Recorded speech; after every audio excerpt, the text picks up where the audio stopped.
Hello दोस्तों, तो कैसे हैं आप लोग। उम्मीद करता हूँ कि आप लोग बहुत ही अच्छे होंगे। आज हम बात करने वाले फिर से लेकर आ चुके हैं इस वीडियो के माध्यम से जीके का क्वेश्चन, कुछ इंपॉर्टेंट क्वेश्चन इस वीडियो के माध्यम से लेकर आ चुके हैं। तो चलिए बिना टाइम वेस्ट किए अपने वीडियो की तरफ चलते हैं। जाने से पहले आपको बता दें कि अभी तक चैनल को सब्सक्राइब नहीं किए हैं तो सब्सक्राइब कर दे और वीडियो को लाइक कर दे आपको अगर नॉलेजफुल वीडियो लगे तो। और बगल में दिए हुए बेल आइकन को प्रेस कर दे ताकि जब भी कोई वीडियो डाले तो उसका नोटिफिकेशन आप तक जल्द से जल्द पहुँच सके। तो चलिए बिना टाइम वेस्ट किए हुए अपने वीडियो को चलते हैं। List start. फर्स्ट क्वेश्चन है आपकी स्क्रीन पे। जैसा कि आप लोग देख रहे होंगे कि जीवाणुओं को नष्ट करने के लिए निम्नलिखित में से किस गैस का प्रयोग किया जाता है। तो चलिए देख लेते हैं इसका राइट आंसर क्या होने वाला है। तो ऑप्शन देख लेते हैं। सबसे पहले क्लोरीन दिया हुआ है और बी में है ऑक्सीजन और सी में है हाइड्रोजन और डी में है नियॉन। तो इसका राइट आंसर क्या होने वाला है। तो कौन सा गैस है जो जीवाणुओं को नष्ट करने के लिए उपयोग किया जाता है। तो इसका राइट आंसर क्लोरीन होता है। और आपको बता दें कि क्लोरीन का परमाणु संख्या Cl17 होता है। तो चलिए नेक्स्ट क्वेश्चन की तरफ चलते हैं। नेक्स्ट क्वेश्चन जैसा कि आप लोग देख रहे होंगे कि कहाँ काम करने वाले व्यक्तियों को ब्लैक लंग रोग हो जाता है। तो चलिए देख लेते हैं कि इसका राइट आंसर क्या होने वाला है। तो जैसा कि आप लोग देख रहे होंगे कि ऑप्शन में विद्युत लेपन उद्योग में और बी में कार्बन विलायक उद्योग में और सी में पेंट विनिर्माण उद्योग में और डी में है कोयला खान में। तो कहाँ पे ब्लैक लंग रोग प्रभावित होता है। तो चलिए देख लेते हैं इसका राइट आंसर क्या होने वाला है। कोयला के खान में ये रोग लग जाता है। तो चलिए नेक्स्ट क्वेश्चन।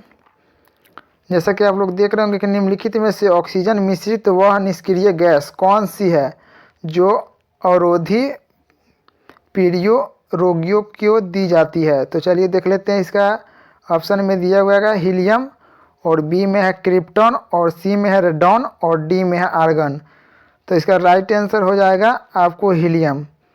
तो नेक्स्ट जैसा कि आप लोग देख रहे होंगे अम्ल वर्षा वनस्पति को नष्ट कर देती है क्योंकि उसमें कौन सा जो है केमिकल मिला रहता है, कौन कौन केमिकल मिला रहता है वही आपको बताना है।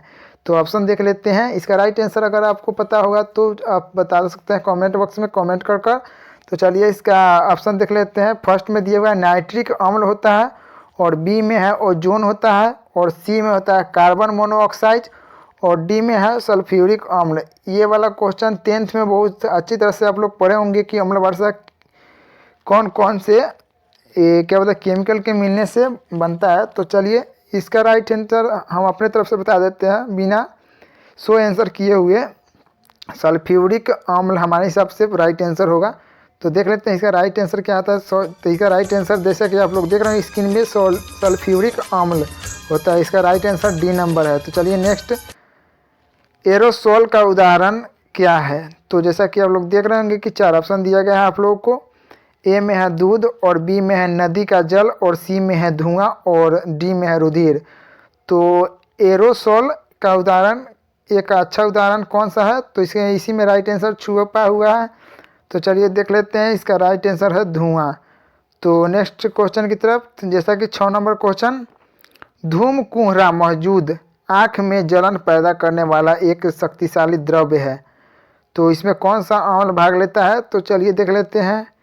इसका ऑप्शन नंबर ए है नाइट्रिक ऑक्साइड और बी में है सल्फर डाइऑक्साइड और सी में है पैराक्सिक एसिटल नाइट्रेट और डी में है कार्बन डाइऑक्साइड। तो चलिए इसका राइट आंसर की तरफ चलते हैं। तो राइट आंसर जैसा कि आप लोग देखते हैं पर्सिक एसिटिक नाइट्रेट जो धूम कोहरा मौजूद आँख में जलन पैदा करता है।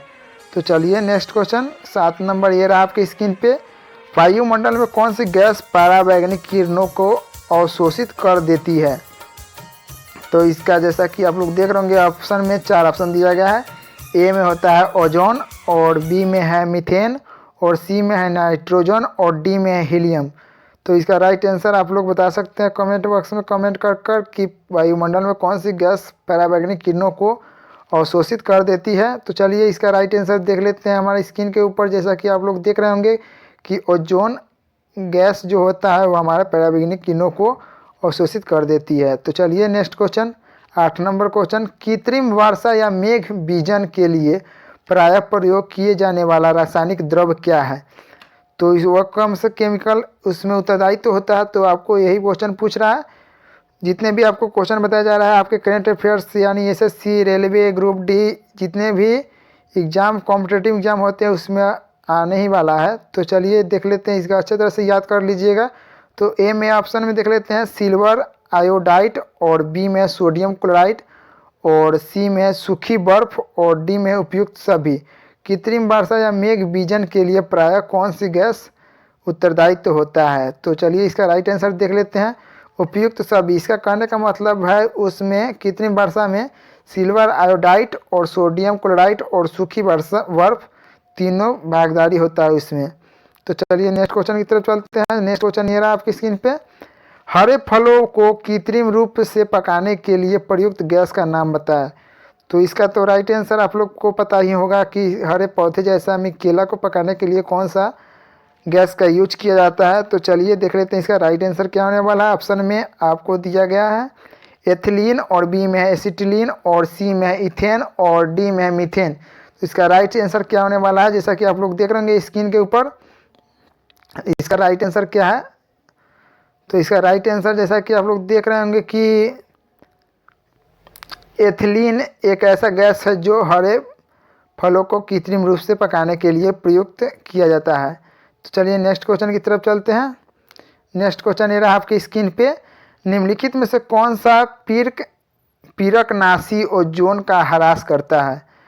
तो जैसा कि आप लोग देख रहे होंगे कि ए में है डीडीटी, और बी में है बेंजीन, और सी में है मिथिल ब्रोमाइड, और डी में है एथिलीन ओजोनाइड। तो इसका राइट आंसर क्या होने वाला है, जैसा कि आप लोग देख रहे होंगे स्क्रीन के ऊपर। तो चलिए आपको दिखा देते हैं, मेथिन ब्रोमाइड जो निम्नलिखित में से पीरकनाशी ओजोन का ह्रास करता है। तो चलिए नेक्स्ट क्वेश्चन 11 नंबर क्वेश्चन है आपकी स्क्रीन पे, एसिपरीन साधारण नाम क्या होता है? एसिपरीन एक नाम का एसिड होता है, उसका साधारण नाम हम लोग उपयोग में क्या करते हैं, यही पूछ रहा है क्वेश्चन। तो इसका देख लेते हैं ऑप्शन में क्या दिया हुआ है। तो ए में दिया हुआ है सैलिसिलिक एसिड का, और बी में होता है सैलिसिलेट का, और सी में है मेथिल सैलिसेट का, और डी में है एसिटिल सैलिसिलेट एसिड का। तो चलिए इसका राइट आंसर देख लेते हैं। थोड़ा डिफ़िकल्ट क्वेश्चन था, आपको बहुत ही अच्छी तरह से याद कर लीजिएगा। तो इसका राइट आंसर देख लेते हैं, हमारे डिस्प्ले के ऊपर डिस्प्ले होता होगा, एसिटिल और सैलिसेट एसिड का होता है। तो चलिए नेक्स्ट क्वेश्चन की तरफ चलते हैं। 12 नंबर क्वेश्चन ये रहा आपकी स्क्रीन पे। तो चलिए देख लेते हैं इसका राइट आंसर क्या होने वाला है। 12 नंबर क्वेश्चन, निम्नलिखित में से जैव सेल कौन सा है? तो देख लेते हैं जैव सेल कौन सा है। तो ए में है संगमरमर, और बी में है कोयला, और सी में है ग्रेनाइट, और डी में है स्लेट। तो जैव सेल कौन सा धातु होता है? तो देख लेते हैं इसका राइट आंसर। तो राइट आंसर जैसा कि आप लोग देख रहे होंगे डिस्प्ले पर डिस्प्ले होता होगा, इसका राइट आंसर बी नंबर हो जाएगा, कोयला जो जैव पदार्थ होता है, जो जीव जंतुओं से मिलकर बना होता है उसे जैव पदार्थ कहते हैं। तो चलिए नेक्स्ट क्वेश्चन की तरफ चलते हैं। 13 नंबर क्वेश्चन ये रहा आपके स्क्रीन पे, गामा किरणों से क्या हो सकता है? तो या क्या इफेक्ट करता है? तो जैसा कि आप लोग देख रहे होंगे कि ए में जीन म्यूटेशन, और बी में छिन्नका, और सी में है जलन, और डी में है जवर। तो इसका राइट आंसर देख लेते हैं कि क्या होने वाला है। तो जीन म्यूटेशन। तो राइट आंसर की तरफ हम लोग चल चुके हैं। तो अगला क्वेश्चन ये रहा आपकी स्क्रीन पे, एसिप्रीन का रासायनिक नाम क्या है? एसिप्रीन एक प्रकार के एसिड होता है, उसका रासायनिक नाम क्या है, यही पूछ रहा है क्वेश्चन का कहने का मतलब यही है। तो ए में देख लेते हैं मैथिल सैलिसेट, और बी में है हाइड्रा ऑक्सी सिलिसेट, और सी में है एसिटिल सैलिसिक एसिड, और डी में है एलिकल सैलिसिलिक एसिड। तो ये भी डिफ़िकल्ट थोड़ा नाम है, इसे याद करना बहुत ज़रूरी है। तो चलिए नेक्स्ट क्वेश्चन आंसर की तरफ चलते हैं। इसका राइट आंसर जैसा कि आप लोग देख रहे होंगे कि C number acetyl salicylic acid. तो चलिए 15 नंबर क्वेश्चन की तरफ चलते हैं। 15 नंबर क्वेश्चन ये रहा आपकी स्क्रीन पे, तो चलिए 15 नंबर देख लेते हैं कौन सा है। निम्नलिखित में से वह कौन सी गैस है जिसे एक्वालांग्स में गोताखोरों द्वारा सांस लेने के लिए ऑक्सीजन में मिलाया जाता है। तो गोताखोर बोलते हैं जो पहाड़ी के ऊपर यानी बर्फ़ के ऊपर जो सैर करते हैं या भ्रमण करते हैं उसी को गोताखोर बोलते हैं। या हो सकता है मछली पकड़ने वाला समुद्र के अंदर जब जाता है तो उसको भी गोताखोर ही बोलते हैं। तो ए में देख लेते हैं उस गोताखोर जो ऑक्सीजन लेता है उस ऑक्सीजन के अंदर क्या गैस मिलाया जाता है उसी को पूछ रहा है।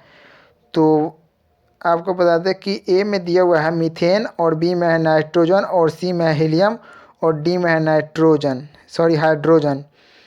तो वो कौन सा गैस है? तो इसका राइट आंसर जैसा कि आप लोग डिस्प्ले पर डिस्प्ले होता हुआ हीलियम नामक गैस है जो क्या बोलते हैं गोताखोर के ऑक्सीजन सिलेंडर के अंदर डाला जाता है। चलिए नेक्स्ट क्वेश्चन ये रहा आपकी स्क्रीन पे 16 नंबर। भोपाल गैस त्रासदी किस गैस का कारण घटी थी? तो ये भी 10th में आपको पढ़ाया गया होगा कि भोपाल की जो गैस त्रासदी हुआ था वो कौन सा गैस की रिसाव के कारण वहाँ पे जो आम जनता है वहाँ का वो बहुत ज़्यादा क्षति हुआ था। तो चलिए देख लेते हैं इसका राइट आंसर क्या होने वाला है। सबसे पहले ऑप्शन की तरफ चलते हैं। फार्सजीन और बी में है कार्बन मोनोऑक्साइड और सी में है मिथाइल आइसोसाइनेट और डी में है क्लोरीन। इसका राइट आंसर तो हमको पता है क्योंकि हम भी 10th से गुजरे हुए हैं तो इसीलिए हमको पता है इसका राइट आंसर जैसा कि हम लोग C number methyl isocyanate gas के हिसाब से भोपाल गैस त्रासदी हुआ था। तो चलिए देख लेते हैं इसका राइट आंसर क्या होने वाला है। तो देख लेते हैं कि इसका भी राइट आंसर हम तो सही बताए हुए थे मिथाइल आइसोसाइनेट। तो चलिए नेक्स्ट क्वेश्चन की तरफ चलते हैं। नेक्स्ट क्वेश्चन ये रहा 17 नंबर। बारूद का मिश्रण होता है, बारूद में कौन कौन सा मिश्रण मिलाया जाता है? तो चलिए देख लेते हैं। ए में दिया हुआ है बालू और TNT का और बी में है TNT और चारकोल का और सी में है नाइटर सल्फर और चारकोल का और सी में है सल्फर बालू और चारकोल का। तो जो बारूद जो बम बनता है बम के अंदर जो बारूद भराता है वो बारूद के मिश्रण क्या क्या होता है यही पूछ रहा है क्वेश्चन का मतलब यही है। तो चलिए इसका राइट आंसर देख लेते हैं। तो राइट आंसर जैसा कि आप लोग को डिस्प्ले पर डिस्प्ले होता होगा नाइटर सल्फर और चारकोल का मिश्रण हमारे बारूद बनाने में किया जाता है। तो चलिए नेक्स्ट क्वेश्चन चलते हैं। 8 नंबर क्वेश्चन ये रहा स्क्रीन पे। उपस्थिति तथा हड्डियों के निर्माण और संपोषण के आवश्यक तत्व होता है। तो जैसा कि आप लोग देख रहे होंगे कि हड्डियों को ज्वाइंट करने के लिए किस चीज़ का कौन सा लेप लगाया जाता है? तो जैसा कि आप लोग देख रहे होंगे ऑप्शन में 4 ऑप्शन दिया गया है। ए में लिखा गया है मैग्नीशियम का होता है, बी में कैल्शियम का होता है, सी में जिंक का होता है और डी में सिलिकॉन का होता है। तो इसका राइट आंसर की तरफ ले चलते हैं। आपको कैल्शियम का लेप लगाया जाता है, उसमें कैल्शियम का अहम भूमिका होता है। तो चलिए नेक्स्ट क्वेश्चन की तरफ चलते हैं। 19 नंबर क्वेश्चन ये रहा आपकी स्क्रीन पे। फ्यून का उपयोग निम्नलिखित में से किस रूप में किया जाता है? फ्यून एक प्रकार का कीटनाशक दवा होता है। वो किस प्रकार का यूज किया जाता है? कौन सा बोलते हैं कौन सा में यूज किया जाता है? तो चलिए देख लेते हैं। हम भी थोड़ा मिस्टेक कर रहे हैं। तो जैसा कि आप लोग देख रहे होंगे कि ए में दिया हुआ कीटनाशी होता है और बी में होता है शाकनाशी होता है और सी में प्रतीक होता है और डी में है कवकनाशी होता है। तो इसका राइट आंसर देख लेते हैं। परसितक होता है। तो जो फ्यून नामक एक गैस होता है तो वो परसितक नाशक होता है। तो चलिए नेक्स्ट क्वेश्चन जैसा कि आप लोग देख रहे होंगे कि 20 नंबर थोड़ा हम जूम कर देते हैं। 20 नंबर क्वेश्चन ओजोन में होता है। ओजोन में कौन सा गैस मिलकर ओजोन गैस प्राप्त होता है? तो जैसा कि आप लोग देख रहे होंगे स्क्रीन के ऊपर केवल ऑक्सीजन का अहम भूमिका होता है, बी में ऑक्सीजन और नाइट्रोजन का होता है, सी में हाइड्रोजन और कार्बन का होता है और डी में होता है ऑक्सीजन और कार्बन का। तो इसका राइट आंसर आप लोग तो हमको लगता है कि बता ही सकते हैं क्योंकि आप लोग 10th में पढ़ाया गया होगा और 11th 12th दोनों में पढ़ाया जाता है। तो चलिए देख लेते हैं इसका राइट आंसर क्या होने वाला है हमारे वीडियो के अंदर। तो इसका राइट आंसर जैसा कि आप लोग देख रहे होंगे डिस्प्ले पर डिस्प्ले होता होगा केवल ऑक्सीजन का अहम भूमिका होता है ओजोन बनने में। तो चलिए नेक्स्ट क्वेश्चन की तरफ चलते हैं।